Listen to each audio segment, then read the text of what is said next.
مومنین و مومنات کے لیے سورہ فاتحہ۔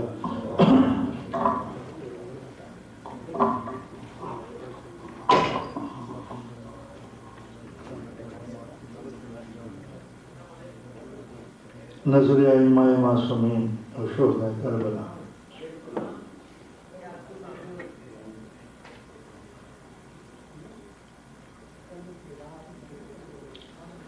اعوذ باللہ من الشیطان الرجیم، بسم اللہ الرحمن الرحیم، الحمد للہ رب العالمین والصلاة والسلام علی اشرف الانبیاء والمرسلین سید الاولین والآخرین شفیع المذنبین وبالقاسم محمد وآلہ الطیبین الطاہرین المعصومین المظلومین المنتجبین ولعنۃ اللہ علی اعدائهم اجمعین۔ اما بعد فقد قال اللہ تعالی وتبارک فی القرآن الحکیم، بسم اللہ الرحمن الرحیم، لقد خلقنا الانسان فی احسن تقویم ثم رددناه اسفل سافلین الا الذین آمنوا وعملوا الصالحات فلهم اجر غیر ممنون۔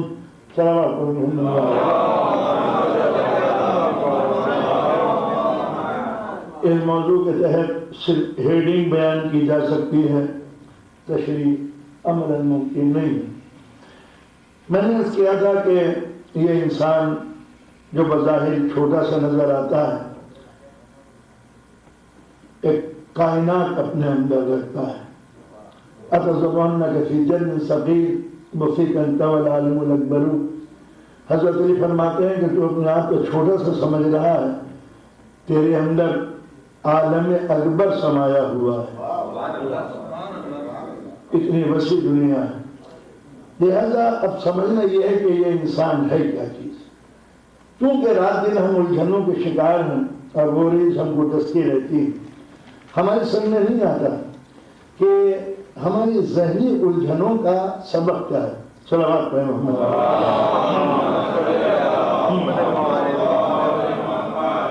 تو انسان نے اس زندگی کے متعلق اپنے خیالات کے تحت وے آف لائف اور لائن آف ایکشن اور ایجنڈا تیار کیا۔ شاعر نے سمجھا کہ یہ اندر سراپا غزل ہے، سیاست نے سمجھا کہ واریر بائی نیچر، کمیونسٹ نے سمجھا کہ یہ کھانے پینے کے علاوہ کچھ نہیں ہے، اس کو روٹی دے دو تو یہ مطمئن ہو جائے گا اور سکون مل جائے گا۔ دنیا نے اسلام جس انداز سے پیش کرتا ہے انسان کو وہ مختلف ہے، اور یہی سبب ہے کہ ہم بے چین ہیں سب کچھ پانے کے بعد بھی۔ یہ ہے ہماری فزیکل باڈی جس میں ڈیزائر، خواہشیں، آرزویں، تمنائیں ہیں جسم کی سبب سے، کہ اگر یہ ڈیزائر نہ ہوتی تو جسم سوکھ جاتا، ہمیں خبر نہ ہوتی، حرارت ختم ہو جاتی، ہمیں ختم نہ ہوتی۔ تو لہٰذا ہیومن ڈیزائر کا ہونا ضروری ہے۔ قرآن مجید نے جہاں پر ہیومن ڈیزائر کا ذکر کیا ہے اس کو ویلڈ قرار دیا ہے کہ یہ غلط نہیں ہے، اس میں تمنائیں ہونی چاہیے۔ زُيِّنَ لِلنَّاسِ حُبُّ الشَّهَوَاتِ مِنَ النِّسَاءِ وَالْبَنِينَ وَالْقَنَاطِيرِ الْمُقَنطَرَةِ مِنَ الذَّهَبِ وَالْفِضَّةِ وَالْخَيْلِ الْمُسَوَّمَةِ وَالْحَرْثِ وَالنَّسْلِ۔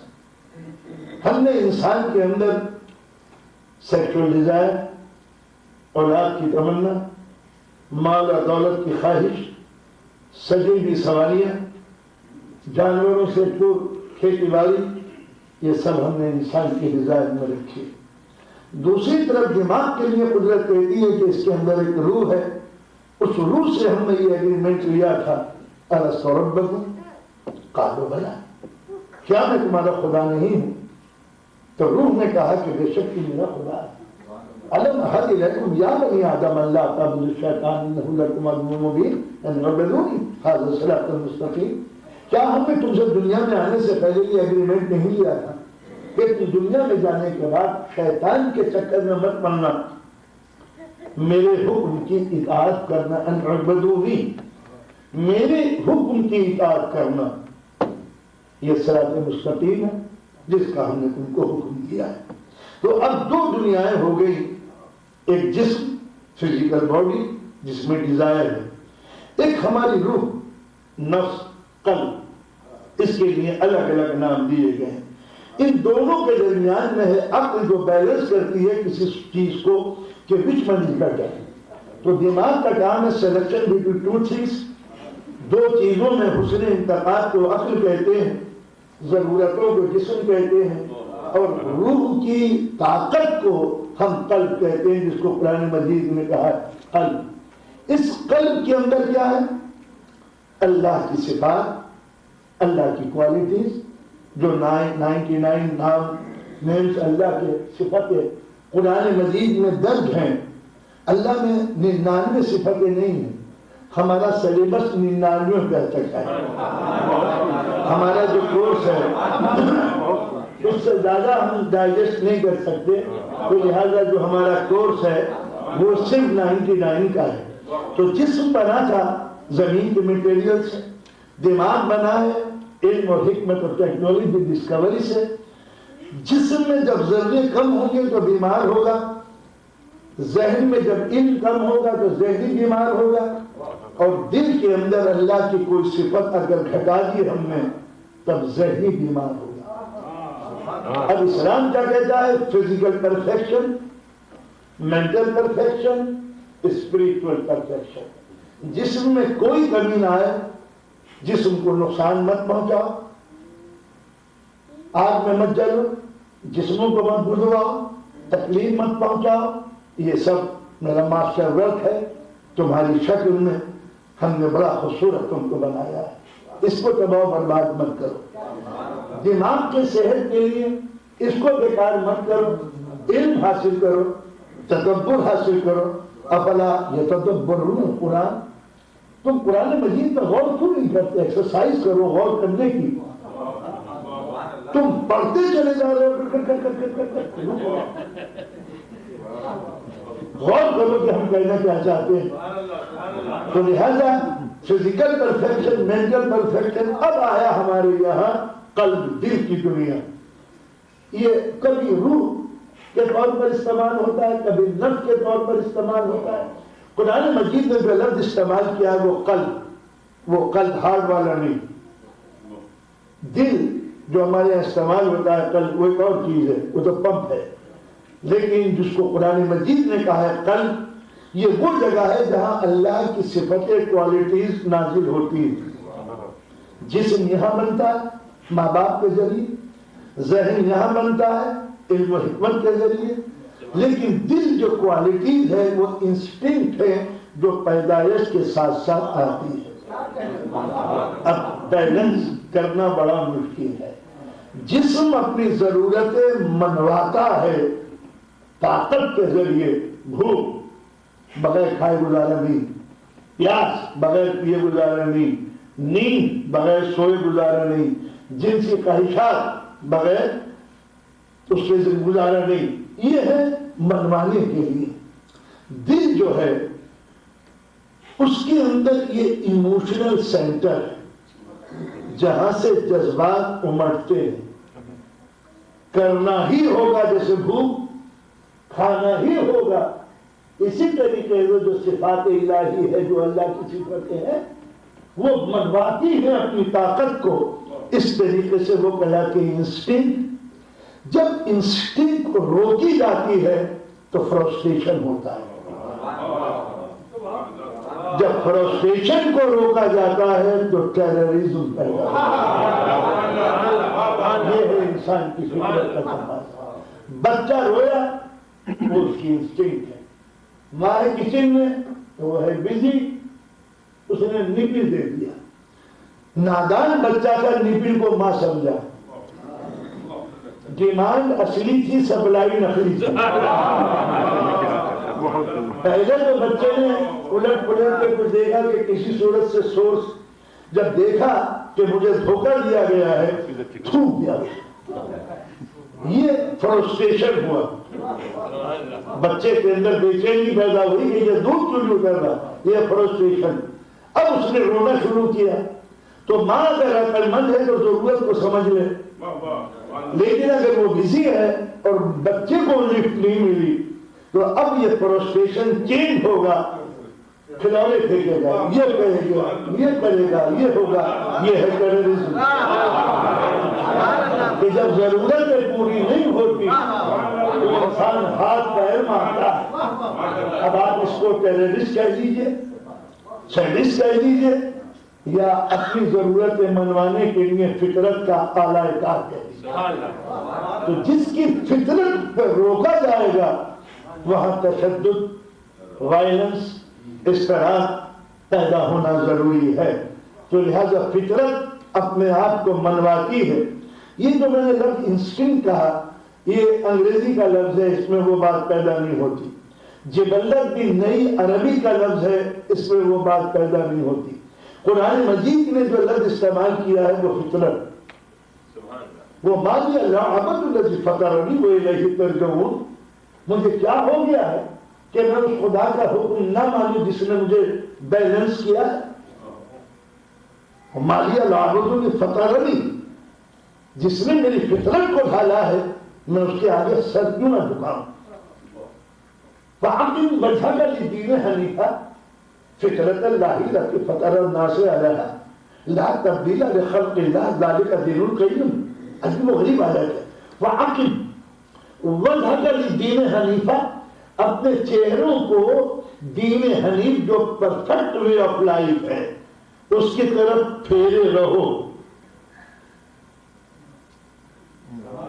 اپنے رخ کو دین حنیف کی طرف پھیرے۔ فَأَقِمْ وَجْهَكَ لِلدِّینِ حَنِیفًا فطرت اللہ التي فطر الناس علیہا، اس لیے کہ تمہاری فطرت کو ڈھالا گیا ہے اللہ کی فطرت کے سانچے میں۔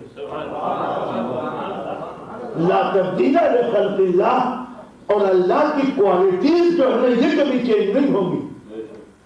وہ رحیم ہے، تم میں رحم دیا، وہ کریم ہے، تم میں کرم دیا، وہ ستار ہے، تم نے ستیاریت دی، وہ غفار ہے، تم نے معاف کرنے کا جذبہ پیدا کیا، وہ رازق ہے، تم نے رزق کھلانے کا پیدا کیا، وہ رب ہے، تم نے پیرنٹل انسٹنکٹ پیدا کی، وہ جمیل ہے، تم کے اندر بیوٹی سے محبت پیدا کرنا تمہارے اندر سکھایا کہ تم نفاست پسند بنو، چونکہ وہ جمیل ہے۔ اللہ الجمیل ویحب الجمال، اللہ خود بیوٹی ہے اور اس چیز کو پسند کرتا ہے جس میں حسن پیدا ہو۔ اب گندا منہ، بدبو آتی ہوئی، سڑے ہوئے کپڑے، الٹا سیدھا، تو یہ ہو سکتا ہے کہ کسی بدمست مسلمان کو خود کر دے؟ اللہ کو یہ نظام پسند نہیں کرتا۔ اللہ کو نفاست پسندی پیدا کرتا ہے کہ ہر نماز پڑھو۔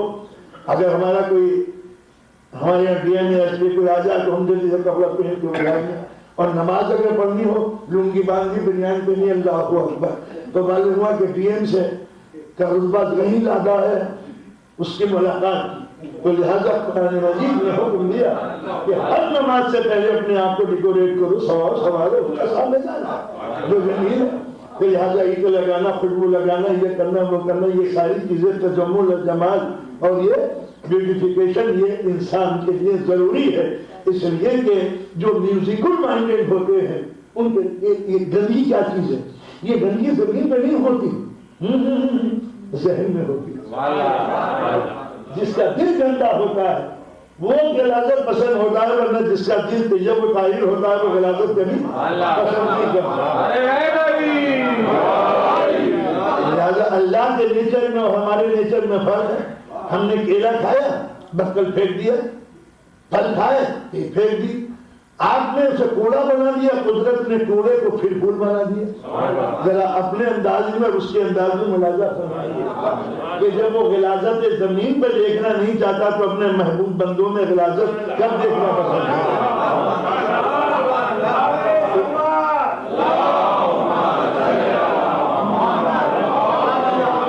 تو اب یہ آئی فطرت، تو فطرتی بشر جو ہے جب دماغ میں آئی تو جب ہمارے کوئی وٹامنس کم ہو جائے، اجزا کم ہو جائے تو بیمار.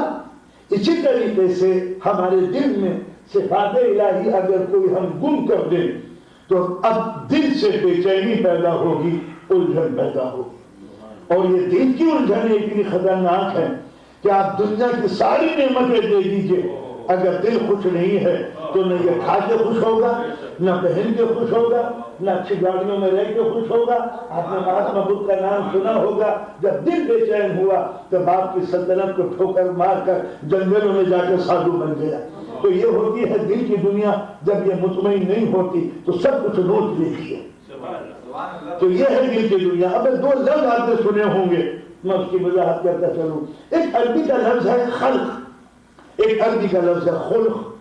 خلق کیا چیز ہے؟ Physical beauty. یہ ہے خلق. خلقہم الطین. خلق کہتے ہیں کسی کی ظاہری شکل کو بنانا. خلق کہتے ہیں دل کی خوبی کو بنانا. یہ اسپریچول بیوٹی کے معنی ہے خلق. فزیکل بیوٹی کے معنی ہے خلق. انسان کو بڑا پیارا خلق کیا. لقد خلقنا الانسان، ہم نے انسان کو من نطفۃ امشاج نبتلہ فجعلناہ سمیعا بصیرا. ہم نے انسان کو کمپاؤنڈ بنایا تھا مختلف چیزوں سے ملا کے، پھر اس کو ہم نے گردش دی. نبتلہ مختلف قسم کے ماں کے پیٹ میں مختلف اسٹیج میں اسے گھما دیا. فجعلناہ سمیعا بصیرا. اب جو زندگی کو ہم نے پیدا کیا تو اس میں سننے کی طاقت بھی تھی اور سوچنے کی طاقت بھی تھی، انہیں ضربوں کے اندر. اب آتی ہے انسان کے اندر یہ خلق جو ہے. یہ ایک لفظ سنتے ہوں گے آپ، اخلاق. انگلش میں کیا کہیں گے؟ Ethical, ethics, moral, education, culture, تہذیب، تمدن. خلق کس کو، خلق کس کو کہتے ہیں، اخلاق کس کو کہتے ہیں؟ پوری دنیا کے لٹریچر کو آپ پڑھ لیجیے، اخلاق کے ڈیفینیشن کسی کو نہیں معلوم. Ethics, what actually ethics. جہاں تک کہ گریک کا تعلق ہے، جس نے ایتھکس کے اوپر کتابیں لکھی ہیں وہاں کے فلسفی، وہ پلیزر. کسی چیز کو حاصل کر کے جو خوشی ہوتی ہے اس کا نام ہے ایتھکس. خوشی حاصل ہونا، یہ کہیں سے بھی ہو. لوگ کی اگر خوشی حاصل ہوتی ہے تو یہ بھی ایتھکس ہے. ہیروشیما پہ بم گرا کے اگر خوشی حاصل ہوتی ہے، بینیفٹ کسی چیز کو مسرت حاصل کرنا، یہ ہے اخلاق، ایتھکس. اسلام میں ایتھکس بالکل الگ چیز ہے. اللہ کی جو صفتیں ہمارے اندر ہیں اس کے آؤٹ پٹ اور ریزلٹ کو اخلاق کہتے ہیں. اب آپ چلیے ذرا، وہ ہے رحیم. مجھ میں آیا صفت رحم. رحم فطرت بنی، انسٹنکٹ بنی. اب اگر میں رحم نہ کروں گا تو فرسٹریشن پیدا ہوگی، کبھی کبھی یاد آ جائے گی اس کے اندر، اور یہ انسان کو پریشان کرتی رہتی ہے. اس کے اتنے آؤٹ پٹ ہیں کہ پوری سائیکولوجی اسی کے اوپر بنی ہوئی ہے. چلیے میں آپ کو مثال بتا دوں. آپ نے بہت سے آدمی دیکھے ہوں گے جو ہر وقت اپنے آپ کو دھوتے رہتے ہیں. چھینٹ آ گئی، آگے وہ گئی، وہ یہ تقویٰ نہیں ہے، بس ذہنی بیماری ہے. یہ ہر وقت انفیکشن، یہ ذہنی بیماری ہے. کیا چیز؟ کبھی اگر انسان نے کوئی جرم کیا ہے کسی زندگی کے حصے میں تو وہ جرم سب کانشس میں بیٹھ گیا. وقت بیت گیا، ہم جرم بھول گئے مگر دل بھولنے کے لیے تیار نہیں. جرم کیا ہے، جرم کیا ہے تو مجرم ہے، تو خطا کار ہے. اب یہ آؤٹ پٹ جو نکلے گا تو اب جسم پاک کر رہا ہے اپنے آپ کو. یہ لاشعوری عمل اس کو نہیں معلوم کر رہا ہاتھ کیوں دھو رہا ہوں. اصل میں یہ گم شدہ جرم کا احساس لاشعوری ہے کہ ہم اپنے آپ کو پاک و پاکیزہ بنانے کی کوشش کرتے ہیں. ایتھکس کیا ہو؟ وہ جو قدرت کی صفات کوالٹی اس کے آؤٹ پٹ کو یہ قہری طریقے سے اخلاق کہتے ہیں. وہ رحیم ہے. ہم نے رحم آیا. ہم نے کبھی رحم نہیں کیا. جب رحم نہیں کیا تو دل جلا. اب یہ ذہنی بیماری بن گئی. اور یہ وہ ہے جو مجرم کو چھوڑتا نہیں ہے. ہر یزید وقت کو رنگین شبستانوں میں منہ پہ تماچے مارتا ہے کہ تم نے غلطی کی. یہ آواز جو ہے یہ ضمیر کہلاتی ہے. قلب جب راستے سے ہٹتا ہے اس کے پاس ہوتا ہے ضمیر. ضمیر یہ اسلامی لفظ نہیں ہے, یہ لایا گیا ہے. مگر وہ نفس کہ جو ظلم سے تنگ آ کے انسان کو کوستا ہے, نفس سے لوامہ, یہ ہے ضمیر کی آواز. جب ضمیر قوی ہوتا ہے تو دماغ کو ڈانٹ دیتا ہے کیا چیز پی رہا ہے تو, یعنی بڑے مرضی کیا بدتمیزی کہیں گے. تو اگر ضمیر قوی ہے تو دماغ کے چوائس کو, اس کے سلیکشن کو, اس کے انتخاب کو روک دے گا کہ غلط چیز ہے. جب دماغ ڈر جائے گا ضمیر سے تو جسم سے گئے بھائی معاملہ صاحب نکل رہا ہے, یہ کیا چیز پہ لے چلو بھاگو ایسے. یہ ہے سسٹم کہ اگر نفس قوی, قلب مضبوط ہے تو وہ ڈانٹے گا دماغ کو, دماغ روکے گا جسم کو. یہ مضر ہے, یہ خطرے کی چیز ہے, نہیں وہ اوپر سے آرڈر آیا اس چیز کا استعمال مت کرنا. تب انسان کا ضمیر اگر زندہ ہے تو اعمال درست ہو سکتے ہیں. لیکن اگر ادھر سے مال غلط گیا, 5 حواس جو ہیں غلط دیکھ رہے ہیں, غلط سن رہے ہیں, غلط پی رہے ہیں, غلط کھا رہے ہیں, غلط کر رہے ہیں, تو یہ رانگ انفارمیشن جب گئی تو اب دماغ بن گیا کمزور. جب دماغ کمزور بن گیا تو اب اس نے دماغ کمزور نے ضمیر کو بھی کمزور کر دیا. یہ اثر پڑتا ہے کہ یہاں کا انفیکشن دل کو کمزور کر دیتا ہے, ضمیر اور دل کی آواز کو, جس کا نتیجہ یہ ہوتا ہے کہ اگر کبھی ضمیر نے کہا اے کیا کر رہا ہے, صحیح کر رہا ہوں, امریکہ ایسا ہوتا ہے.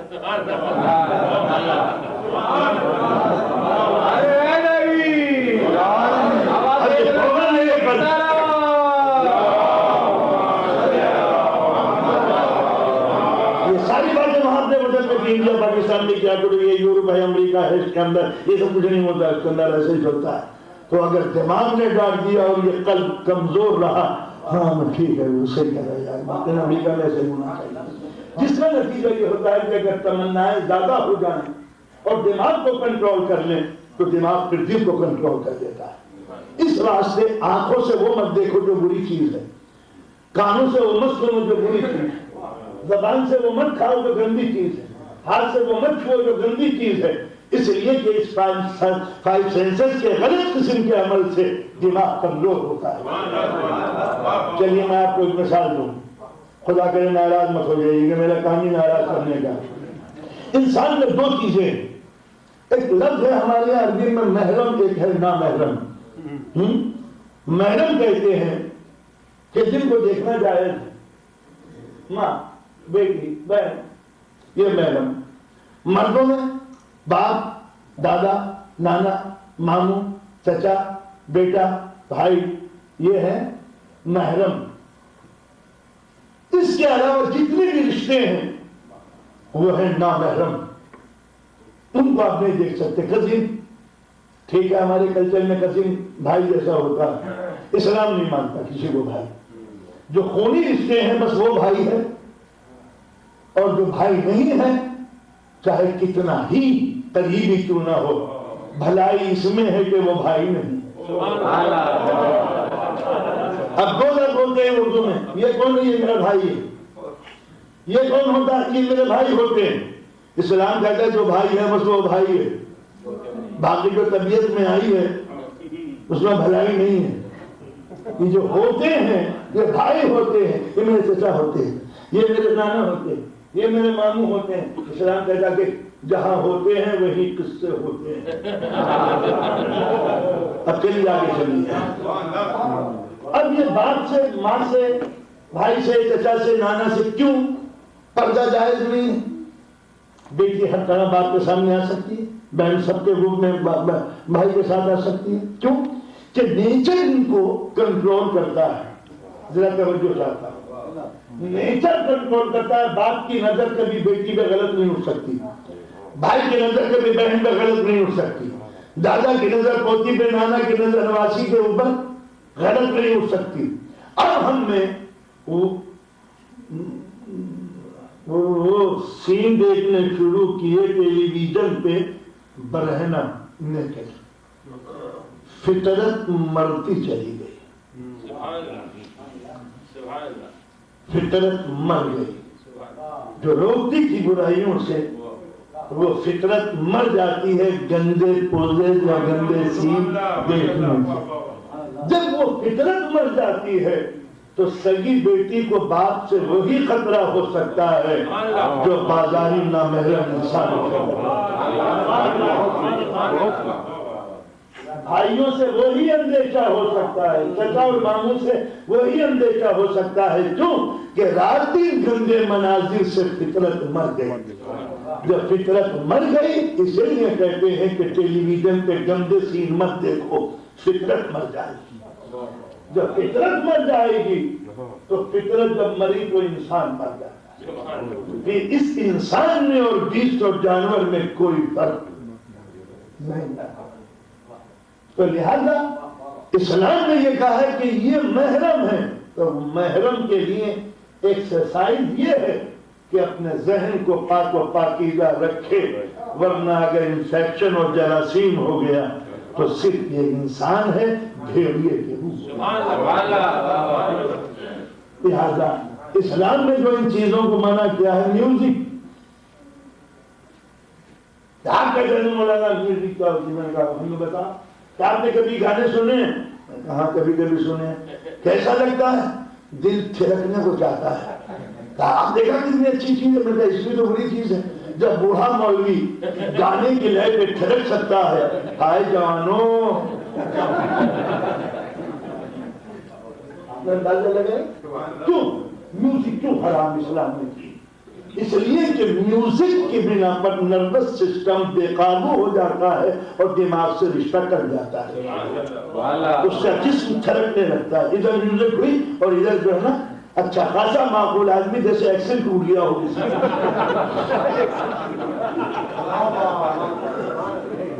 اب یہ تھرکتا.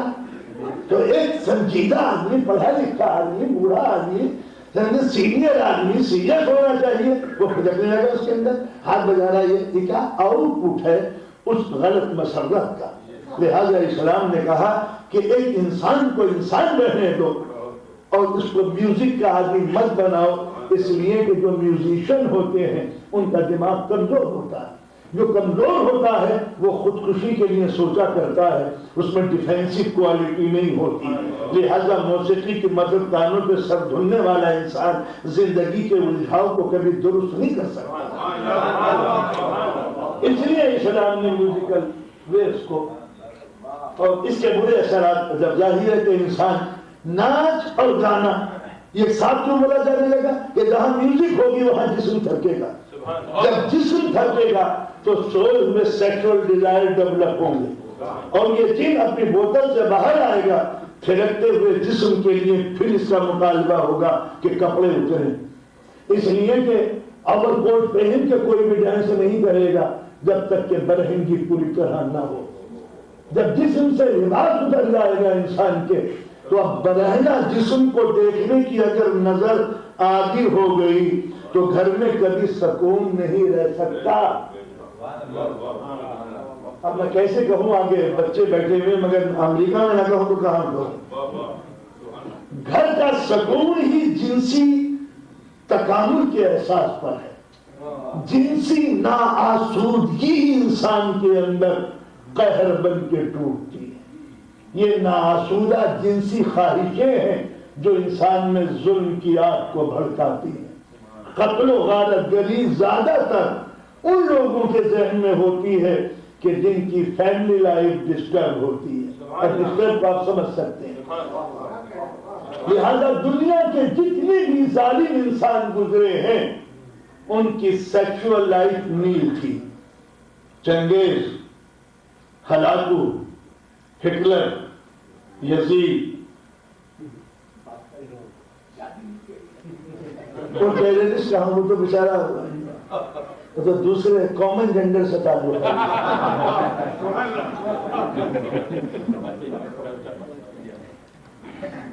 تو لہٰذا یہ تو تالیاں بجانے کے مطلب کے لوگ ہوتے ہیں بیچارے، ظاہر ہے کہ تو اب نے محسوس کیا کہ دنیا میں ظلم جو ہوتا ہے وہ جنسی ناآسودہ و تمناؤں کی بنا پر ہوتا ہے۔ لہذا اسلام جتنا زندگی کو پہچان سکتا ہے دنیا کا کوئی پروفیسر زندگی کو اس طرح نہیں سمجھ سکتا۔ زندگی سکون سے گزرے، اس لیے عورت سے کہا کہ جسم پر پوری طرح لباس ہو تاکہ یہ کامل مرد رہ سکے۔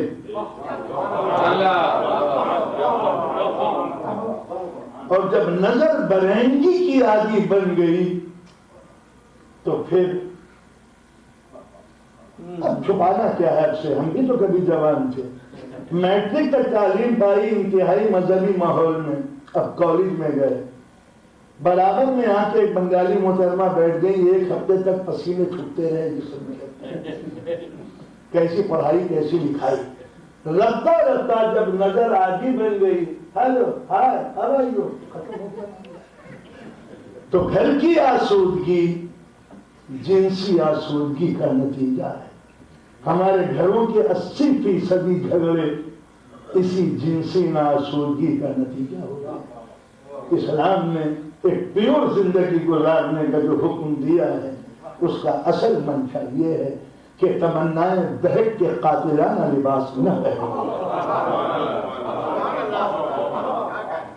اب یہ بات یوں کہنی پڑی کھل کے کہ اب تک ہم کیا پردہ کرو پردہ کرو، نہ کیوں پردہ کریں، ہم یہ بھی نہیں معلوم کیوں پردہ کریں، لیکن نفسیات کو پڑھنے کے بعد یہ پتہ چلتا ہے کہ اسلام نے اس پر کتنی گہری نظر رکھی ہے کہ جہاں پر گھروں کے سکون کی خاطر تم جسم کے ان تمام حصوں کو ڈھک لو جو انسان کو، نوجوان کو مشتعل کر سکتے ہیں، ورنہ اشتہار بن جاؤ گے تو نتیجہ غلط ہے۔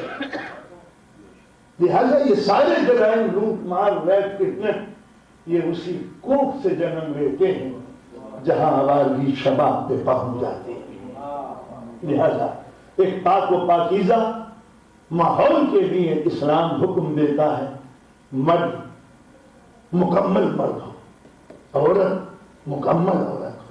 کل میں نے کیا کہا تھا آپ سے، بات وقت کے تحت گزر گئی تھی۔ اللہ نے کامل جسم دن بنایا مگر ادھورا ہے رات کے بغیر، رات مکمل بنائی ادھوری ہے دن کے بغیر، دو ادھوروں کو جوڑ کے اسلام نے ایک دن بنایا۔ دنیا کامل ہے ناقص ہے آخرت کے بغیر، آخرت پرفیکٹ ہے ناقص ہے دنیا کے بغیر، دو ادھورے نظام کو جوڑ کے دین و دنیا بنائے۔ ربنا آتنا فی الدنیا حسنہ وفی الآخرۃ حسنہ وقنا عذاب النار، میری دنیا کو بھی سنوار دے، میری آخرت کو بھی سنوار دے۔ ہوا تو ادھوری رات ادھورا دن مل گئے ایک اور ادھورا رہ گیا۔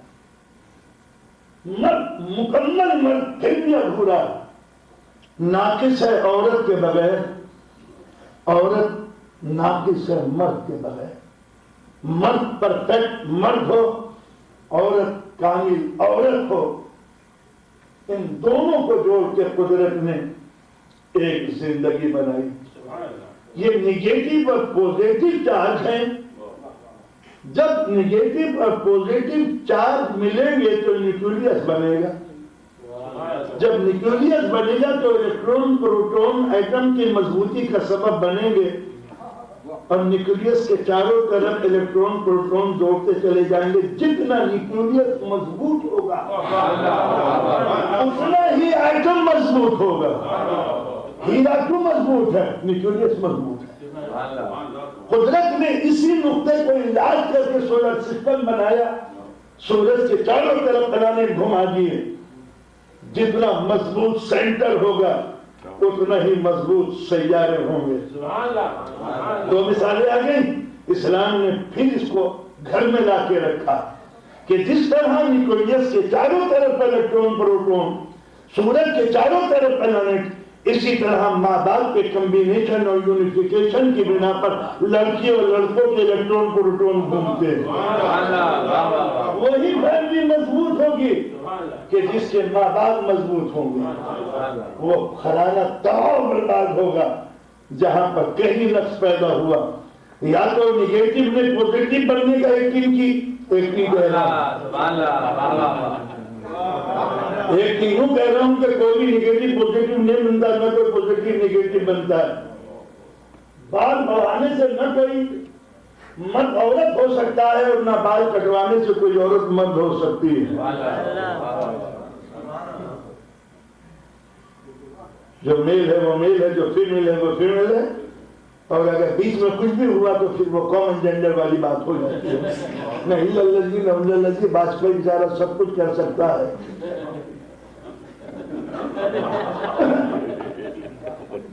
تو لہذا پروردگار عالم نے انسان کے اندر جو اپنی کوالٹیز ڈالی وہ آؤٹ پٹ چاہتی، وہ رحیم تھا. ہم نے آپ نے جب غلط کوئی کام کیا ہم نے شکایت کی، میں تمہیں رحم تک نہیں آیا. ہمارا بچہ بھوکا تھا، تمہارے دروازے پہ گیا تو تم نے جھلکیاں دیکھے تو میں کہا یہ رحم کیا چیز ہوتی ہے؟ یہ شکایت کرنا اس بات کی دلیل ہے کہ تم نے اور ہم میں انسٹنکٹ تو ہے، رحم تو ہونا چاہیے. جب تم رحم کرو گے تو دل میں اطمینان پیدا ہوگا. اب کروں کیا؟ میں نے کہا تھا کہ دماغ کا کام ہے کمانے کا، دل کا کام ہے گوانے کا. تو اللہ کی جتنی صفتیں ہیں وہ لینے کی کوئی صفت نہیں ہے، دینے کی صفت ہے. دماغ مطمئن ہے کھا کے، دل مطمئن ہے کھلا کے. لہذا کھا کے آدمی بے چین ہوتا ہے، کھلا کے مطمئن ہوتا ہے. جنہوں نے فرات پہ قبضہ کیا تھا ان کے ضمیر رو رہے تھے، جنہوں نے ہر کے لشکر کو پانی پہ لایا تھا دل مطمئن. دل کے خرچ کرنے کے اوپر دماغ کو کیا ڈال دیا، روز مجلس، روز خرچہ. دماغ نے تو یہ راستہ بتایا کہ کب تک مجلس سے اٹینڈ کرو گے، بہت ہو گیا حکومت. دماغ نے کمایا، دل نے کہا اگر برائیاں روز پیدا ہو رہی ہیں تو اچھائیوں کا سبق بھی روز ملنا چاہیے.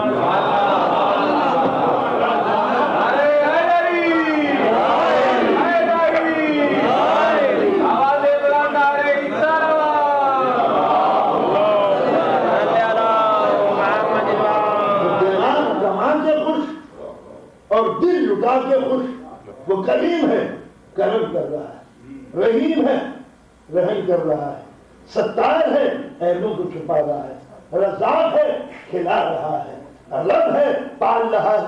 اب آپ کسی بھی اس کوالٹی کو آپ دبائیے دل میں بے چینی پیدا ہو. رب وہ تربیت کرنے والا ہے. آبجیکٹو کو دیکھ کے رب کہتے ہیں بنانے سے پہلے کسی کے آبجیکٹو کو تیار کرنا پہلی منزل.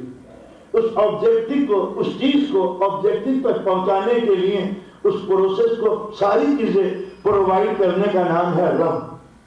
ہر چیز کو بنانے سے پہلے آبجیکٹو اور آبجیکٹو تک پہنچانے کے لیے جملہ فیسلٹیز پرووائڈ کرتے رہنے کو کہتے ہیں رب. اس لیے اللہ نے ماں باپ کو رب کہہ کے پکارا ہے، کما ربیانی صغیرا، تم بھی رب ہو بچے کے لیے. یہ کہلائی اب ہماری فرائی کی زبان میں پیرنٹل انسٹنکٹ کہ انسان کسی بھی منزل پہ پہنچ جائے بغیر اولاد پیدا کیے اسے سکون نہیں مل سکتا. کہنے نے کہا کہ اولاد کی ضرورت کیوں ہوتی ہے؟ اس لیے کہ ایک انسٹنکٹ ہوتی ہے باقی رہنے کی، فنا سے بچنے کی. لہذا انسان میں سب کانشیس میں ہے کہ باقی رہو. کیسے؟ بیٹے کی شکل میں، مکان کی شکل میں، اس کی شکل میں. اس کی شکل میں. تو اب پیرنٹل اس سے معنی ہے کہ اگر تم فراغ اختیار کرو گے کہ ہم شادی نہیں کریں گے یا شادی کر لی تو نو بیبی پالیسی، بیوی زیادہ ہے نا تو بچے نہیں پیدا کریں گے. جی ہے کیا چیز؟ آپ نے سمجھا کہ فطرت کو ہم نے دھوکہ دے دیا. فطرت کبھی دھوکہ نہیں کھاتی، وہ انتقام لینے پہ تلی ہوئی ہے. بچے مت پالو مت پالو. اب جو تم بڑھاپے کی منزل پہ آؤ گے اندر سے روح کہ بچے کہاں ہیں؟ بچہ کرنے پہلے پھر بچے کہاں ہیں؟ نو بیبی پالیس، بچے کہاں ہیں؟ نو بیبی بچے کہاں ہیں؟ اب جب اندر سے دل جلا تو ہم نے کتا اٹھا لیا.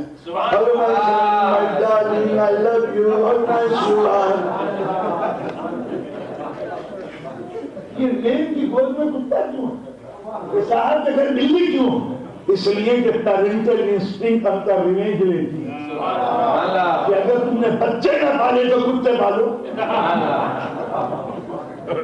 اب بڑے میں ہم سے نہیں پلتے، بڈھا نہیں پلتا ہم سے، بڑھیا نہیں پلتی. ایک تو وہ کھانستے ہیں، ایک وہ چیختے ہیں، وہ کھلاتے ہیں، ہمارے کلچر میں مداخلت کرتے ہیں. ٹھیک ہے، اب ہماری نیچر میں انسٹنکٹ میں بچے پالنا تو ہے، ماں باپ پالنا نہیں. ہماری انسٹنکٹ کی گنگا آگے بہتی ہے، پیچھے کو نہیں بہتی. تو اب ماں باپ رہ گئے کیونکہ اولاد تو ہماری محبت کی مجبوری ہے. ماں باپ سے ہمیں انسٹنکٹ میں کوئی محبت نہیں ملی. اب سنیے کیسے. کسی نے امام جعفر صادق علیہ السلام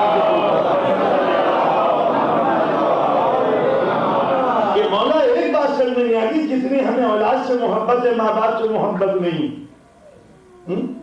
امام نے کیا جواب دیا کہ ہم ہیں اولاد آدم، ہمارے جینس میں اولاد کی محبت تو ہے کیونکہ آدم کی اولاد تھی.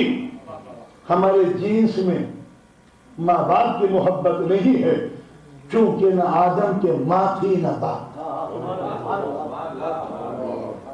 تو جس چیز کو آج جینسی تھیوری تو اچھل رہے ہو، اسلام نے اس کو قبول کیا کہ آدم سے لے کے اب تک ہمارے جین سے ہی تبدیل ہوئے.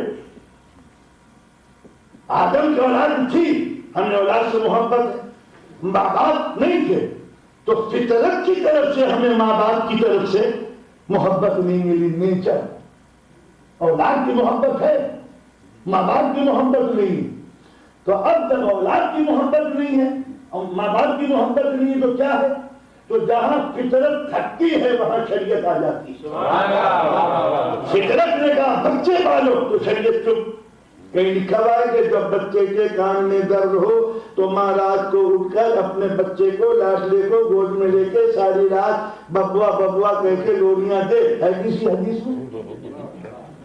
ہے کسی حدیث میں کہ جب بچہ پیشاب کر لے تو ماں گیلے میں لیٹ جائے، بچے کو سو کر لیٹا ہے کہ کیوں؟ شریعت کو اپنے لفظ خرچ کرنے کی ضرورت کیا ہے جب فطرت پڑھوا رہی ہے؟ فطرت بول رہی ہے پالو، تو اگر منع بھی کر دے شریعت پھر بھی ماں پالے گی. تو لہٰذا جب فطرت دور ڈال رہی ہے تو شریعت چپ ہے. لیکن فطرت نے ماں باپ سے محبت نہیں پیدا کی، جین سے رہے. تو جہاں فطرت ادھوری ہے وہاں شریعت آ کے حکم دیتے بالوالدین احسان وذی القربی والیتامی والمساکین وقولوا للناس حسنا اقیموا الصلاۃ وآتوا الزکاۃ. اللہ کی عبادت کے بعد ماں باپ سے محبت کرو. بالوالدین احسان، احسان کا لفظ استعمال ہوا ہے، اپنے ماں باپ کے ساتھ احسان کرو. وذی القربی، عزیزوں کو سمجھو، اس لیے کہ عزیزوں سے بھی محبت انسٹنکٹ میں شامل نہیں. والیتامی، یتیموں کو مت بھول جاؤ. والمساکین، جن کا کوئی نہیں ہے اسے نظر انداز کرو مت کرو. قولوا للناس حسنا، پبلک سے ڈیل کرو تو اسپیک پولائٹلی. چیخو مت، کمری زبان مت استعمال کرو. قولوا للناس، پبلک سے یہ نہیں کہا کہ مولویوں سے، یہ نہیں کہا کہ پنجاب خابر سے جی سے پانے والا. قولوا للناس، جب پبلک سے ڈیلنگ کرو مسلمان کو حکم دیا جا رہا ہے کیونکہ 70,000 کروڑ کی زبان اسی کی ہے بولنے والی قول للہ سے ہو سکا اسپیک پولائٹلی واقعی الصلاۃ وآتوا الزکات میری نماز بھی پڑھ لیا کرو پھر ہمیں اندازہ لگا ایوولوشن آف ہیومن رائٹس بالوالدین احسان وذی القربی والیتامی والمساکین قولوا للناس حسنا چھٹی منزل پہ آیا میری نماز بھی پڑھ لیا میری عبادت بعد میں کرو میرے بندوں کی خدمت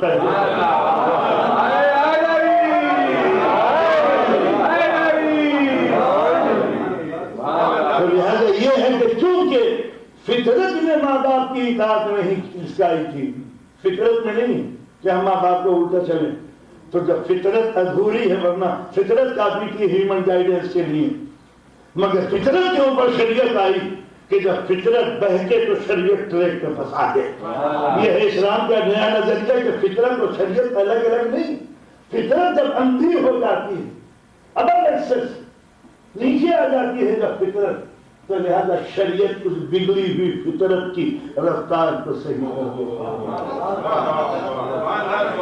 تو اب یہ انسان کے قلب میں جو اللہ کی کوالٹیز ہیں وہ ابھارتی ہیں اسے خرچ کرنے پہ دو دماغ کہتا ہے کب تک دو گے اس کا کہنا مت مانو دو تو اب دو سسٹم ہو گیا ریشنل جو دماغ نے بتایا ایموشنل جو دل نے ان دونوں کو بیلنس کرو پھر اسلام بنتا ہے کہ نہ ہیومن ڈیزائر غلط ہے نہ اسپرچل ڈیزائر غلط ہے نہ دماغ کے فیصلے غلط ہیں ان کو اس کے ٹریک پہ اس کے حدوں کے اوپر لے کے آؤ اب جتنی بھی چیزیں جائیں گی ڈیزائر دماغ پر پہنچاؤ خوراک بھوک لگی چیک پوسٹ پر روک دیا دماغ کے کیا ہے کیا روکیے دیکھیں اس میں مٹی ملی ہوئی ہے دماغ نے کہا جائز نہیں اس میں مٹی ملی ہوئی یہ تمہارے مناسب نہیں تو جسم کی تمناؤں کے آگے شریعت نے ہتھیار نہیں ڈالے دماغ پہلے چیک کرے گا کہ کھانے کی چیز ہے بھی یا نہیں جب دماغ کو کہہ دے اور گرین لائٹ بن جائے اب آئی دوسری چیک پوسٹ اب دل کی دنیا میں کہا کیا لا رہے ہو کہا وہ کھانے کی چیزیں دماغ نے کہہ دیا کہ لے جاؤ کوئی بات نہیں ٹھہرو ہم سن کے دیکھنا چاہتے ہیں اس میں کسی کے حق کی بو تو نہیں آ رہی حرام چیز تو نہیں دماغ نہیں جانتا کہ حرام کیا چیز ہوتی ہے چوری کا مال چھینا ہوا مال حرام کی کمائی تو یہ جواب کا گھنٹہ میں کھایا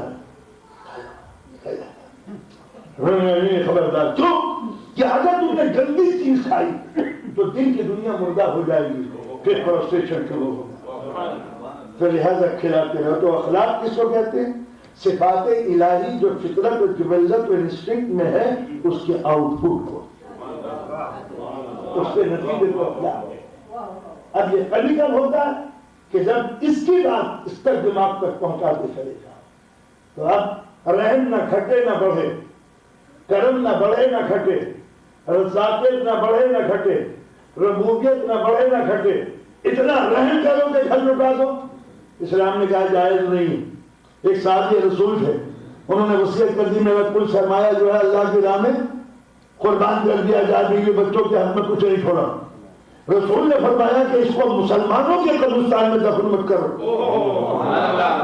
اس لیے کہ جو بیوی بچوں کے لیے اندھیرا چھوڑ جائے وہ دوسروں کے لیے چراغ جلائے گا تو کیا ہوا اس طرح غیروں کو دو کہ اپنے حق سے محروم نہ ہو جائے اتنے بخیل بھی مت بنو کہ کچھ نہ دو لہذا ہر چیز میں نقطہ عدل نہ صفت بڑھے نہ صفت گھٹے ستار وہ عیبوں کو چھپاتا ہے صبح کی نماز اگر میں نے نہیں پڑھی تو یہاں لکھا وہ ہوتا بے نمازی مولوی اور ساری پبلک دیکھیے ماتھے میں کیا لکھا تو اگر ماتھے میں کہیں کمپیوٹرائز سسٹم ہو جاتا تو نہ جانے کیا کیا تماشا ہوتا خدا مالک اس لیے ستار تھا سب کچھ چھپا دیا اب تم بھی ہے چھپاؤ جب اس نے کہا تو ہم نے دیکھا کہ ایک بدماش آیا ہوا ہے جو جیبیں کاٹتا ہے. ہم نے دیکھ لیا غریب جہاں بیٹھا ہوا ہے کہ نہیں, کسی کے عیب مت اچھالو. ارے ہے وہ مومنوں کی جیب کاٹنے کے لیے آیا ہے. تو برائی سے بائی پاس گزر جانا بھی خطرناک ہے. اگر برا ہے اور سماج کے لیے برا ہے تو ایسے انسان کا عیب چھپانا جو دوسروں کو نقصان پہنچاتا ہے, اسی عیب کو چھپاؤ جس کو خود عیب کرنے والا نہ چاہے کہ کوئی میرا عیب جانے. لیکن اگر سماج کا کوئی ناسور ہے, کوئی نقصان پہنچا رہا ہے, کوئی جاسوس ہے, کوئی اور آپ کے بچوں کو تباہ برباد کر رہا ہے, ارے یہاں اپنے لڑکی کی خبر لو نہ, کیوں تو نماز پڑھنے جاتا نہیں, وہ مسجد سے ایک دوسرا لڑکا آ رہا ہے مچھدر, وہ پکڑ کے لے جاتا ہے اسے جوزف کے پاس, اور جوزف لے جاتا ہے ہرسن کے پاس, وہ وہاں سے پلا دیتے ہیں کچھ سمجھنے کا چیز پینے کی, نماز وقت بھی نہیں پڑھتا. تو اگر بیٹے کا کوئی عیب ہے تو چھپانا شرم جائز نہیں, اس لیے کہ چھپاؤ گے تو پورے گھرانے کی زندگی تباہ برباد ہو جائے گی. یا یہ کہ اسکول میں بچہ اسٹڈی نہیں کرتا, ارے کیا وہ بچہ تمہارا پڑھتا ہوتا ہے, بڑے برے نمبر آتے ہیں کہ نہیں غیبت مت کرو کسی کے عیب, یہ غیبت نہیں.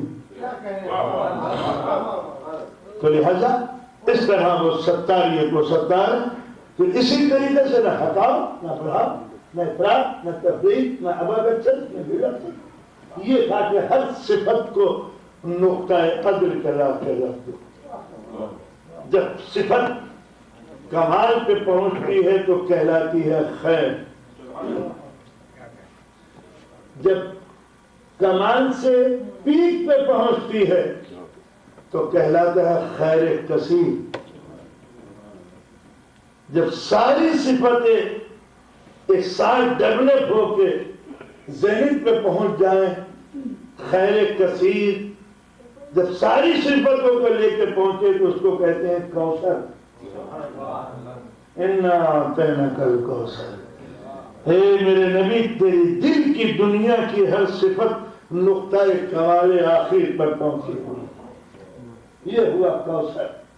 اس کوثر کو ہم فنا نہیں ہونے دیں گے, اس کوثر کو ہم حرکت میں لے آئیں گے تاکہ یہ کوثر ہمیشہ باقی رہے. تو کوثر جب ہمیشہ باقی رہتا ہے تو اس کا اصطلاحی نام فاطمۃ الزہرا ہے.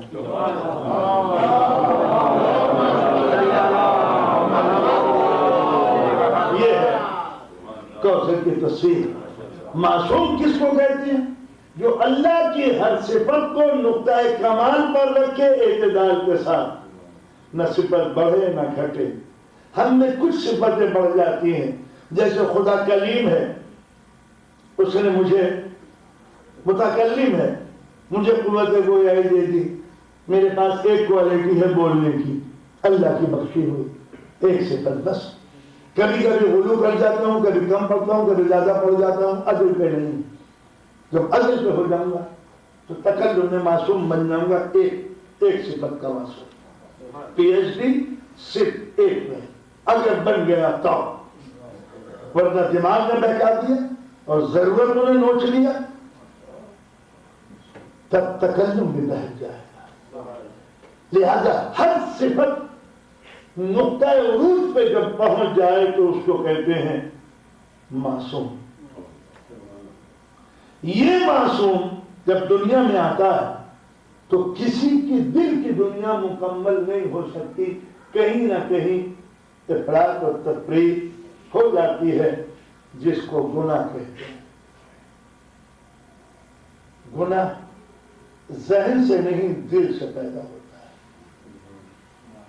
اگر دل میں نیت نہیں ہے تو نہ ذہن مجرم ہے نہ جسم مجرم ہے. لہذا مجرم یہ, اگر اس نے غلطی نادانستہ طور پر کی ہے تو وہ غفور الرحیم ہے, ہمت دے دیتا ہے. بچہ دوڑ رہا ہے, بزرگ بھی دوڑ رہا ہے, دیکھا کہ بچہ بڑے تیزی سے دوڑ رہا ہے, ایک جگہ کھائی آئی, معلوم ہے کہ یہ بچہ اس نشیب کو نہیں پار کر سکتا. بزرگ نے ہاتھ دوڑے میرے لالے رہا, بزرگ نے ہاتھ پکڑ کے بچے کو کٹا دیا اس گھاٹی سے جہاں وہ گر سکتا تھا. اس کو مغفرت کہتے ہیں. بزرگ کی طرف تو قدرت مغفرت غفور الرحیم ہے کب کہ ہم بچنا چاہتے تھے کسی منزل پر نہ بچ سکے. ارے کم وقت میں بھوک کی وجہ سے کھا لیا ہیمبرگر پھر اٹھانا جلدی کیجیے. یہ ہے مغفرت. لیکن وہ روزی کھاتا ہے تو روز کے مجرم کی مغفرت نہیں ہوا کرتی. ہم لوگ کالج میں رہے, یونیورسٹی میں تعلق ہے, کالج بھی ہے بڑا. ہمارے یہاں بچے کبھی کبھی فیل ہو جاتے ہیں, ہم اسے گریس مارک دے دیتے ہیں.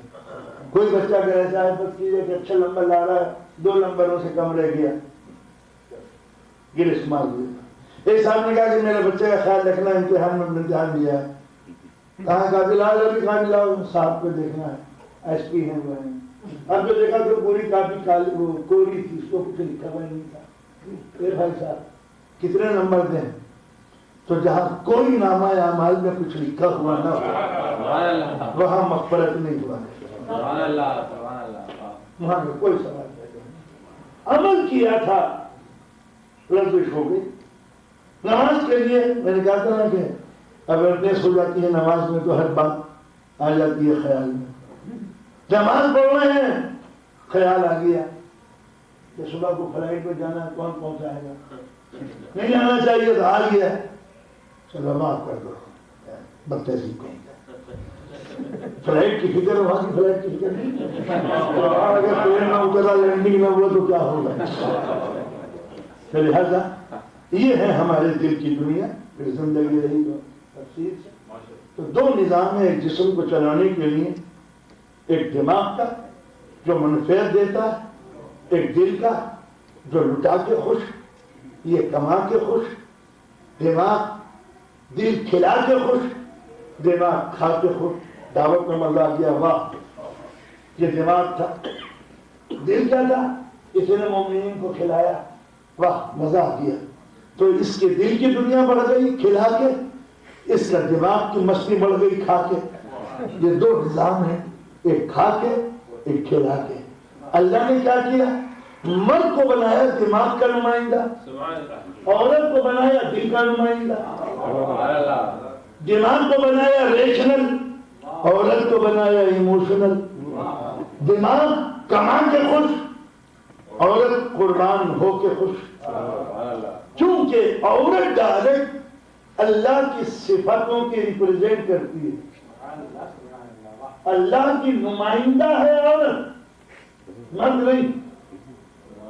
اللہ کی جو صفتیں آئی ہیں وہ آئی ہیں عورت میں.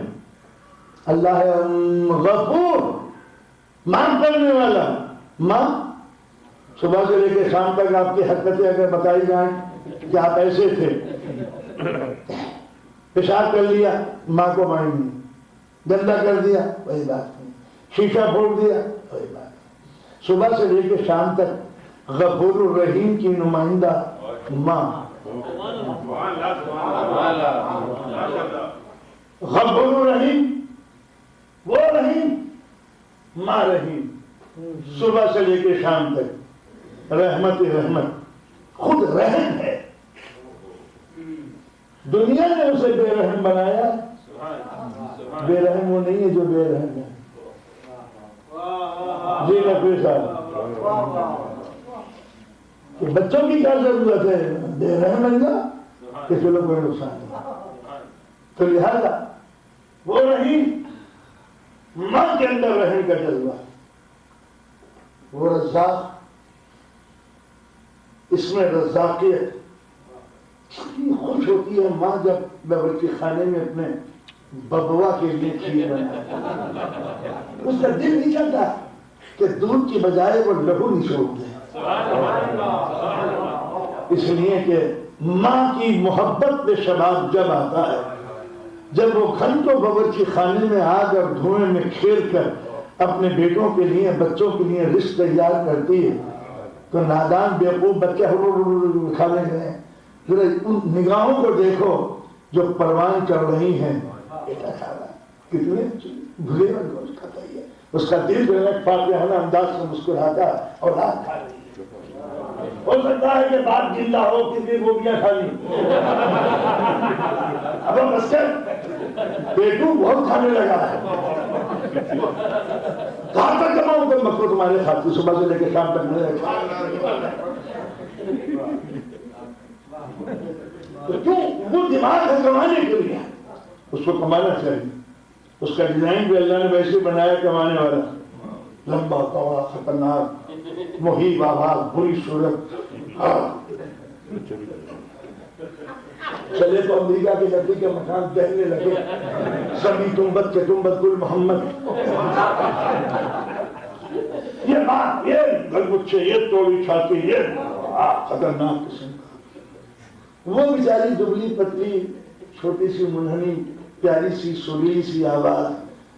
یہ جو بیوقوف ہیں وہ ملنے والے انہوں نے کہہ دیا کہ اصل میں عورت کیوں چھوٹی ہو گئی کہ صدیوں سے مرد اس پر ظلم ڈھاتا چلا آ رہا ہے, اس میں بیچاری وہ. اچھا کہ یہ مرد کے ظلم کی بنا پر عورت چھوٹی ہو گئی, تو مرد نے کیا ظلم کیا تھا جو مرغی چھوٹی ہے. سوچیے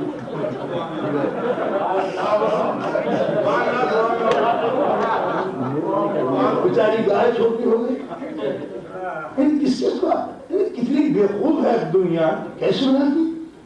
ارے بھی اللہ نے مرد کا ڈیزائن بنایا تو اس کے ڈیزائن کو دیکھ کے ڈیوٹی کا پتہ چلتا ہے, اس کے ہاتھوں کو دیکھ کے پتہ چلتا ہے کہ یہ وزن اٹھانے کے لیے بنایا گیا. اس میں ہمت ان کا غصہ ٹھیک ہے, غصہ ہونا چاہیے مرد کے اندر. عورت تو یہ خیال کریے کہ یہ غصہ کیوں ہے, اس لیے کہ یہ جلالی کریکٹر ہے. تم میں غصہ کیوں نہیں ہے, اس لیے کہ تم جمالی کریکٹر جی. ڈیفینس کے لیے روک دار ضروری ہے. یہ ٹینک اتنے بڑے کیوں ہے, انہوں نے چھوٹے ہوتے ماچس کی طرح. ہمیں یہ بھی کوئی بات, جس کو ڈیفینس کرنا ہو اپنے بچوں کا اپنی بیوی کا, اس کو ہاربل ہونا چاہیے. خطرناک کون اور کون آ رہا ہے ہمارے گھر میں جو مرد کی آواز ایسی ہوتی تو محلے کے ہنڈے لوٹ کے لے جاتے ہیں. وہ کچھ نہیں ہوئے بیچارے, اللہ نے چہرہ موڑا بدن ہاتھ ان کا ایسا بنایا ہے کہ اس کے اندر روک دار. ہم نے محسوس کیا, آپ نے کبھی دیکھا ہے کہ مرغی کے بچے کو جب کیل لے جاتی ہے تو مرغی کا بیچارہ شوہر تو ڈیوٹی پہ ہوتا نہیں ہے. وہ جو دبلی پتلی مرغی ہے وہ پیر پھیلا کے پر پھیلا کے چیخ تو ایسی ہو جاتی ہے کہ وہ چیز سمجھتی ہے کوئی ڈراؤنی چیز آ گئی. جو آپ نے اندازہ لگایا کہ قدرت نے ماں کا ڈیزائن الگ بنایا یہ قربان ہونے کے لیے. اس کی آواز نرم یوں ہے تاکہ لوڑیاں دے سکے. بات کی آواز سخت یوں ہے کہ وہ روب و داد سے اپنی حکومت نہیں اپنے گھر کی حفاظت کرے, عزت و آبرو کی حفاظت, اولاد کی حفاظت. اس لیے اس کا ڈیزائن اللہ نے وہ بنایا. اب آپ اس کو چینج کرنا چاہیں اور ایک نیا جنڈر بنا دیں تو اس میں کیا. تو لہذا عورت کی پوری زندگی کا ڈیزائن قدرت نے ایک مقصد کے تحت بنایا. اس کے جسم کا ڈیزائن ہی اس کے ایڈجیکٹو کا پتہ بتاتا ہے کہ اسے کیا کیا دنیا میں کرنا ہے.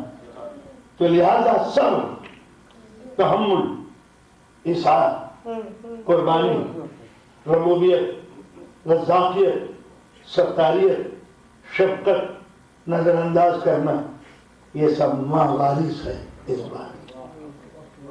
اب پوری زندگی عورت کو دیکھیے, بتائیے کیا قدرت نے اس پر ظلم نہیں کیا. پیدا ہوئی باپ کے کنٹرول میں, بڑی ہوئی بھائی جان کے کنٹرول میں, بھائی جان بول رہے ہیں. جوان ہوئی شوہر کے کنٹرول میں, بیگم صاحبہ بہت ہوگی مجلس سے گھر آ کرو. اب بیٹے جوان ہوئے, امی کہاں چلی جاتی ہیں, بیٹوں کے کنٹرول میں. ساری عمر اسے کنٹرول میں گزرتے ہوئے. ہو سکتا ہے کہ کوئی نالائق انسان اس کو بھڑکائے کہ کنٹرول میں کیوں کہ آزاد ہو جاؤ. تو یاد رکھیے جس کو فطرت میں کنٹرول میں رہنا بتایا ہے اسے آزادی کبھی راس نہیں لہذا اس کے دل میں ڈر پیدا کیا, مرد کے دل سے ڈر نکال دیا.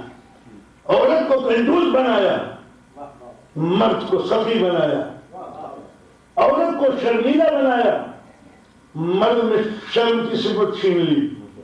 جی حضرت علی کہتے ہیں کہ 3 چیزیں وہ ہیں جو مرد میں ہیں تو خوبی ہے، عورت میں پہنچ جائے تو قیامت ہو جائے. 3 خوبیاں عورت میں ہیں، اگر وہ عورت میں ہے تو اچھی بات ہے، مرد میں آئے تو قیامت آ جائے. شرم، عورت شرمیلی اچھی ہوتی ہے. مرد اگر شرمیلا ہے یہ ہمارے بیٹے ذرا شرم آ رہی ہے، رات کو وہی رکھ کے سب بیچارہ. شرم مرد کی اس لیے مناسب ہے. سخی، مرد جو ہے سخی وہ اچھا ہوتا ہے. سخی مرد ہوگا تو بیوی کا خیال کرے گا، بچوں کا خیال کرے گا. میڈم یہ ساڑی لایا ہوں، بچے یہ غریبہ ہے اور یہ کھانے کے لیے، یہ پینے کے لیے، یہ تو سخی ہے تو حق محفوظ ہے. اور کہ بخیل ہو گیا تو گیا. اسی واسطے بخیل مرد سے کبھی کوئی خوش نہیں ہوتا. حضرت علی کہتے ہیں کہ جو بخیل ہے اصل میں وہ اللہ کا منکر ہوتا ہے. بزدلی اور بخل انکار خدا کا نتیجہ ہے. میدان سے کون بھاگے گا جسے خدا پہ یقین نہ ہو؟ کنجوس کون ہوگا جسے خدا پہ یقین نہ ہو؟ کوئی سوچ رہے کہ خدا کنجوس ہو جائے اور تو لہذا بزدلی تو عورت بزدل اچھی ہے. بزدل اچھی ہوگی تو گھر میں سمٹی بیٹھی رہے گی، بہادری کی ایکٹنگ کرے گی تو چھین ان بچوں کو اٹھا کے لے جاتی ہیں مرغی کی جو گھر سے باہر جاتے ہیں. یہ شبنم کے موتی ہیں، ان کو چھپا لو، انہیں لوٹنے کی سحر رکھتا رہتا ہے. تو لہذا اگر شبنم سورج کی کرنوں کی زد پہ آ جائے تو زیادہ دیر بھاگ بننے میں نہیں لگتی. تو اس واسطے قدرت نے نظام بنایا، مرد کو جلالی بنایا، اس کو جمالی بنایا. کیوں؟ بچے کی شفقت کے لیے 2 چیزوں کی ضرورت تھی، جمال کی اور جلال کی. پودے وہی پروان چڑھتے ہیں جو سورج کی تمازت میں دن میں رہتے ہیں اور رات کی شبنم.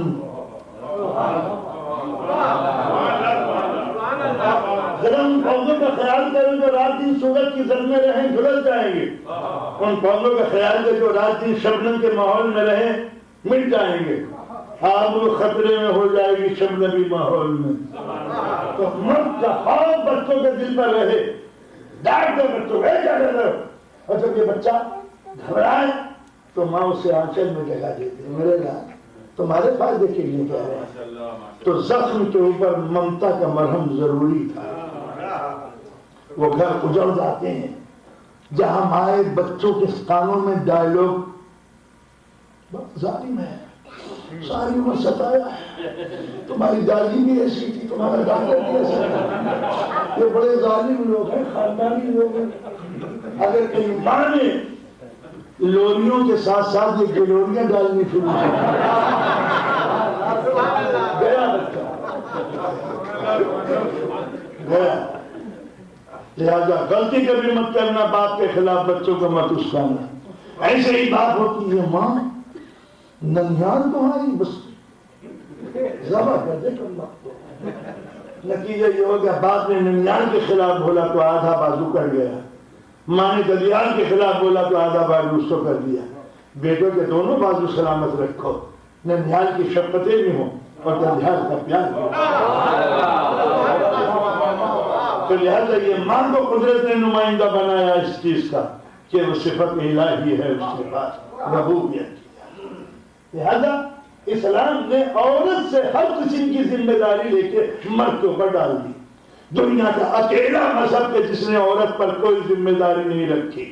نہ وہ باورچن ہے، نہ وہ دھوبن ہے، نہ وہ بچے پالنے والی وہ ہے دایا. اسلام نے اتنا بھی عورت کو حق دیا کہ میڈم اگر تم اپنے دودھ کی قیمت لینا چاہو، خدا کرے کہیں آج لڑائی نہ ہو جائے کہ اگر دودھ کی بھی قیمت لینا چاہو تو مرد کو دینی پڑے گی. مرد یہ نہیں کہہ سکتا کہ تم کپڑے دھو کے رکھنا، میں آؤں تو آفس سے کھانا بنا کے رکھنا، ہول لگا کے رکھنا، کپڑوں پہ استری کر کے رکھنا.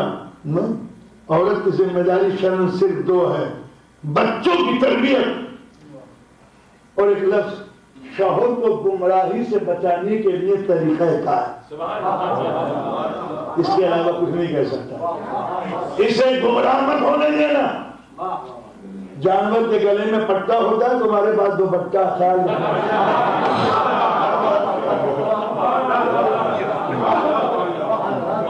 یہ نہیں۔ لیکن جہاں اسلام نے کہا کہ رزق کی ساری ذمہ داری مرد پہ ہے، عورت تو کچھ نہیں، وہاں عورت سے کہا کہ دیکھو یہ تھکا حال ہے بیچارہ، ویسے ڈیوٹی تو نہیں تمہاری، لیکن اگلے دن سے پھر آفس میں جانا ہے، یہ ٹوٹا پھوٹا آیا کرے تو ذرا ڈینٹنگ پینٹنگ کلر کر کے اس کو اگلے دن سجیلا جوان بنا کے دے دے سفید کپڑے نہ پہننے پڑے تمہیں۔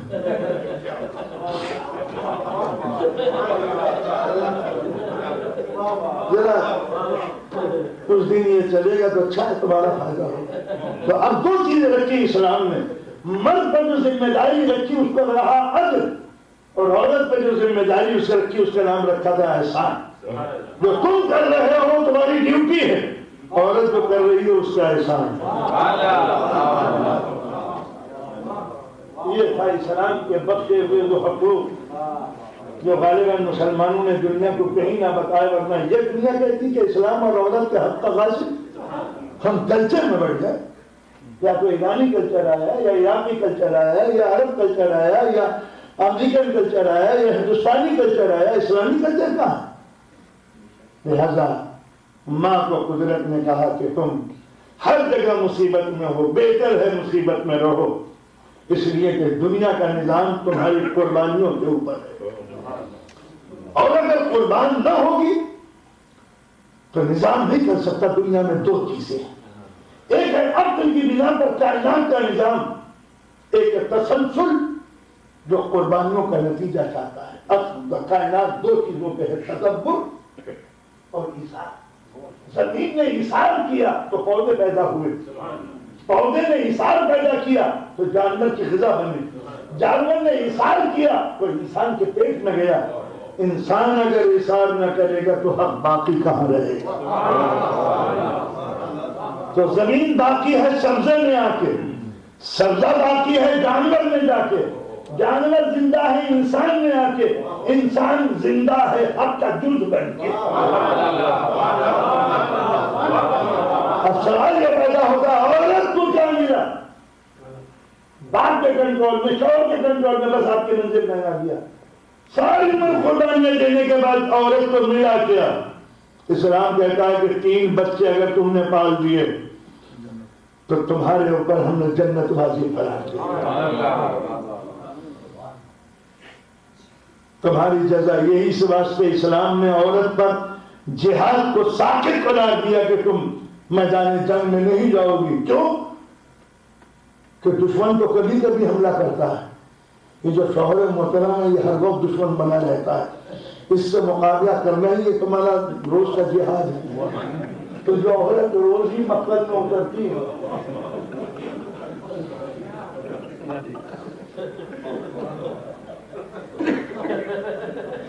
لہذا سنے جائیں ان کی باتیں جائیں، اپنے گھر کے نظام کو خراب مت کرو، گھر کا نظام یہ سب منزلیں بدل جاتی ہیں۔ ضرور نہیں ہے کہ شوہر کی باتیں سنیں، میں نے انتظار کرو، شوہر تو بوڑھا ہو جانے دو، اولاد کو جوان مڑ جانے دو، پھر وہ جیسے بھینس ہوتی ہے نا خطرناک قسم کی جو رسے سے بنی تو ایسی بوڑھی عورت ہو جاتی ہے شوہر کے سامنے، ہے بیٹے جوان ہیں جی، اب بیچارے جو شوہر محترم آتے ہیں وہ بالکل آدم کا جلاتے ہیں، کیسے مزاج یہ بیٹا بھی آ رہا ہے، اس کو بلانے کی ضرورت نہیں۔ اس واسطے گھر کے نظام اور انتظام اور گھر کے لیے تسکن الیہا، ہم نے تمہاری بیویوں کو اس لیے بنایا ہے تاکہ تم کو گھر میں آنے کے بعد سکون نصیب ہو سکے، یہ ہے اسلام۔ لہذا ماں جو اسلام نے رتبے ماں کے رکھے ہیں کہ ساری مرد اولاد کی کمائی اگر جنت ہے تو جنت ماں کے قدموں کے نیچے۔ یہ نہیں پوچھا جائے گا کہ بیٹے تم نے نمازیں کتنے پڑھی، حج کتنے کیے، داڑھی کا سائز کیا تھا، شلوار کہاں باندھتے تھے، کرتا کتنا لمبا تھا۔ یہ ہو سکتا ہے کہ کسی ڈپارٹمنٹ میں سوال اس کا ہوتا ہو، مگر اسلام سب سے پہلے سوال یہی کرے گا تم نے ماں کا حق کیا کیا۔ ماں کے ہاتھوں میں لگام دے دیا اگر تو دودھ معاف نہ کرے تو دنیا کی کوئی عبادت بچے کو جنت کا منہ خوشبو نہیں سنا. ساری جنت ماں کے قدموں کے لیے. آپ نے بتایا کہاں سے کہاں بات ہے. ساری کائنات کو حسنین کے قدموں میں جھکا دیا اور حسنین کو خاتون کے قدموں میں. ماں خون جگر پلا کے مطمئن ہوتی ہے, راتوں کو جاگ کے مطمئن ہوتی ہے, خون جگر بہا دیتی ہے اولاد کی خوشیوں کی خاطر, صرف بچوں کو خوشحال دیکھنے کے لیے. باپ ناراض ہو جائے ماں نظر انداز کر دیتی ہے, بیٹے سے بھائی روٹ جائے ماں نہیں روکتی, بہنیں ناراض ہو جائیں ماں ناراض نہیں ہوتی, باپ گھر سے نکال دے اس کی آنکھوں کی کھڑکیاں کھلی ہوئی رہتی ہیں بیٹے کے انتظار. برسوں کے بعد اگر یہ پروڈیگل سن گھر میں پلٹ کے آ جائے تو سب ناراض ہیں.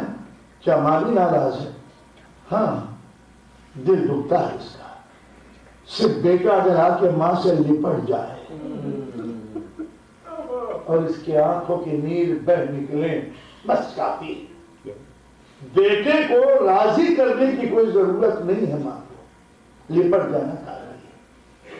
یہ اتنی جلدی راضی کیسے ہو گئی؟ ماں نہ روکتی ہے نہ چیختی ہے نہ چلاتی ہے, جلدی سے راضی ہو جاتی. کیوں؟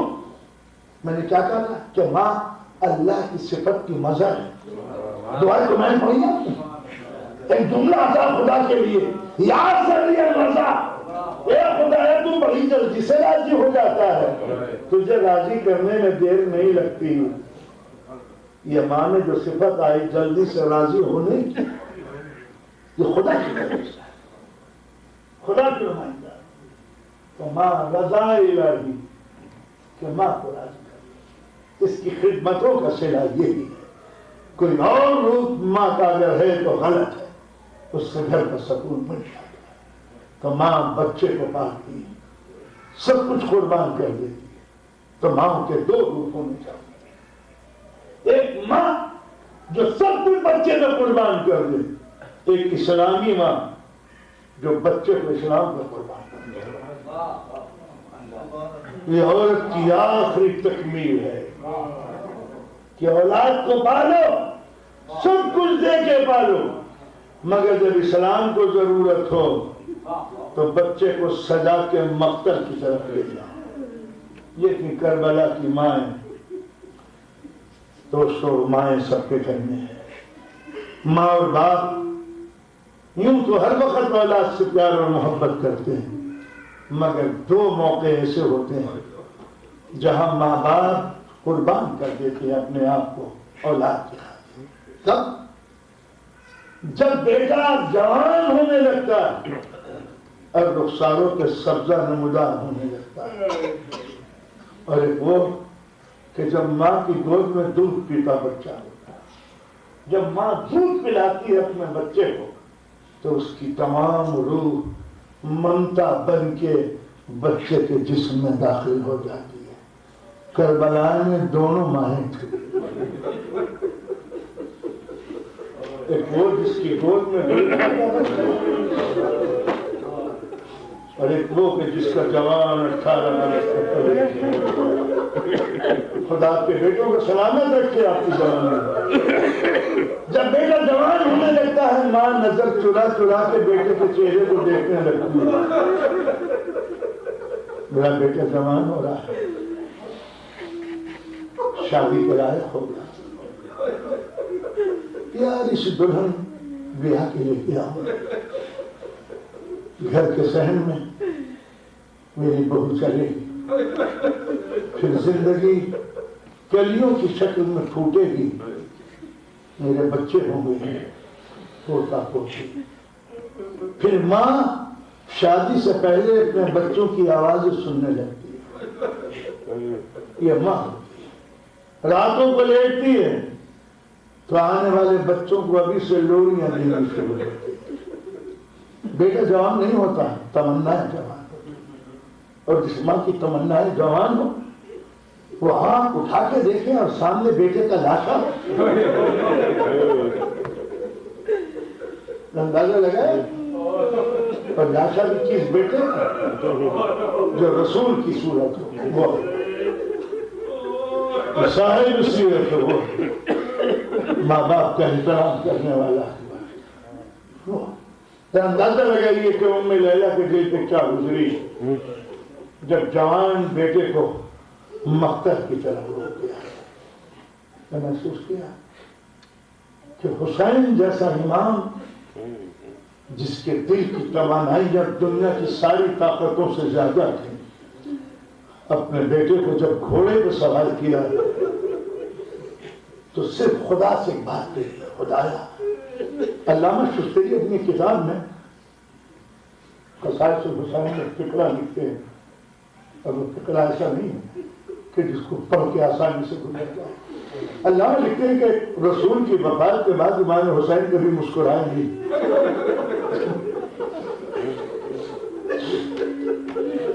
نانا کے مرنے کے بعد حسین کبھی نہیں مسکرائے۔ حسین پہلی دفعہ جب مسکرائے ہیں جب فضا نے علی اکبر کو حسین کے گھر میں لا کے دیا۔ جب رسول نے نانا کی تصویر کو دیکھ لیا، پہلی مرتبہ نانا کی وفات کے بعد حسین مسکرائے۔ اب وہی جملہ حسین کہہ رہے ہیں، پالنے والے گواہ رہنا، جب میں تیرے نبی کی زیارت کا مشتاق ہوتا تھا تو اپنے بیٹے کو دیکھ لیا کرتا تھا۔ لگایا حسین کو کتنا کیا؟ اب بیٹے کو اجازت دی، جب اجازت دی تو بیٹا چلا۔ جب بیٹا چلا تو بیٹے نے محسوس کیا کہ کسی کے پیچھے آنے کی آواز آ رہی ہے۔ اب کو پلٹ کے دیکھا تو کیا دیکھتے ہیں کہ بوڑھا باپ پیچھے پیچھے دوڑتا ہوا چلا آ رہا ہے۔ مقتل کا جملہ عجیب و غریب ہے کہ جیسے جیسے گھوڑا تیز دوڑتا جاتا تھا، بوڑھا باپ اسی رفتار سے آواز کو بڑھاتا جاتا ہے۔ اب ایک بار میں گھوڑا باپ سے گلے ملا، بابا میں تو آپ سے اجازت لے کے آیا تھا۔ حسین نے سب کو جواب نہیں دیا، سر سے لے کے پڑھ کر علی اکبر کے جسم کو حسین چھوڑنے لگا۔ یہ بیٹا تو یہ درد نہیں جانتا، جس کو نہیں معلوم کہ بیٹا کیا ہوتا ہے، بیٹا تو یہ چاند سا بیٹا دیتا تو پتہ چلتا کہ باپ کو دیتا کیا گزرتی ہے بیٹے۔ اے میرے اکبر مقتل کی طرف جا، مگر پلٹ پلٹ کے بوڑھے باپ کو دیکھتے پلٹ کے بوڑھے باپ کو دیکھتے رہنا۔ یہ علی اکبر تو ظاہر ہے کہ جس کا باپ ایسا ہو اس کی ماں حسن کی روایت سنی ہے۔ کربلا سے لے کے شام کے قید خانے تک ماں کے سامنے بیٹے کا کٹا ہوا سر تھا، دل پہ کیا گزرتی ہوئی اس ماں جس کے دونوں بازو بندھے ہوئے ہوں، وہ قیدی ماں بیٹے کو دیکھ رہی ہے اور بیٹا اپنی ماں کے قید کو دیکھ رہا ہے۔ صرف اس گھرانے کی دل کی ہمت تھی۔ قید میں 1 سال گزر گئے، یزید اپنے ظلم سے تھک گیا، قید خانے کے در کھل گئے اور قیدی آج آزاد ہو گئے۔ زینب نے شرط لگائی کہ ہم آزادی جب قبول کریں گے کہ جب اس دربار میں جہاں میرے حسین کے قتل کے فتوے صادر کیے گئے تھے مجھے حسین کی عزاداری کرنے کا موقع ملا۔ عزاداری کی ابتدا زینب نے زندان شام سے شروع ہو کے یزید کے قصر تک لے گئی تھی، پھر مطالبہ کیا ہمارا لوٹا ہوا سامان واپس لا دو۔ سامان آتا رہا ہوگا، کبھی زہرا کی رضا آئی ہوگی، کبھی معصومہ کی چکی آئی ہوگی، کبھی سجاد کا مسلح آیا ہوگا، کبھی رسول کا پہلہن آیا ہوگا۔ ایک دوستو جہاں سارا لٹا ہوا سامان آیا ہوگا ایک جلا ہوا جھولا بھی آیا ہوگا، اور جب جلا ہوا جھولا آیا ہوگا تو بات کھڑی ہو گئی، میرا جھولا آیا ہے، میرا جھولنے والا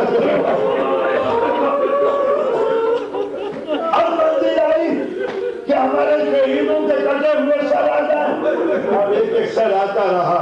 زینب سلام کرتی رہی، حبیب میرے جائے ماں جائے کہ بچپن کے ساتھی تو نے حق وفا ادا کیا۔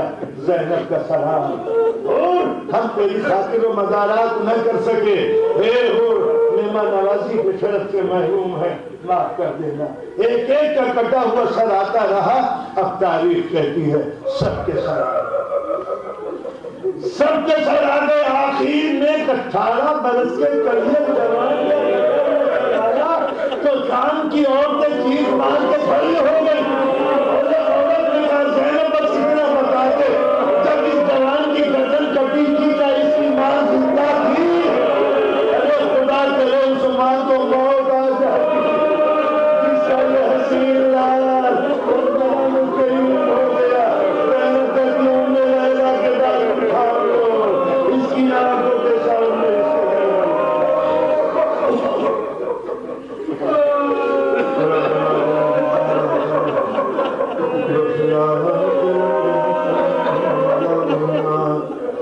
ربنا لا تزغ قلوبنا بعد إذ هديتنا وهب لنا من لدنك رحمة إنك أنت الوهاب. یا اللہ یا الہ یا اللہ جو بیمار ہیں انہیں شفا کامل فرما. پالنے والے جو رزق میں پریشان حال ہیں ان کے رزق میں زیادتی عطا فرما. پالنے والے جن کی گودیاں ابھی تک سونی ہیں ان کا کرم کرنا. پالنے والے زندگی جہاں بھی ہو قابل احترام ہے ان سب کی حفاظت فرمانا جو تیرے دین کے پیغام.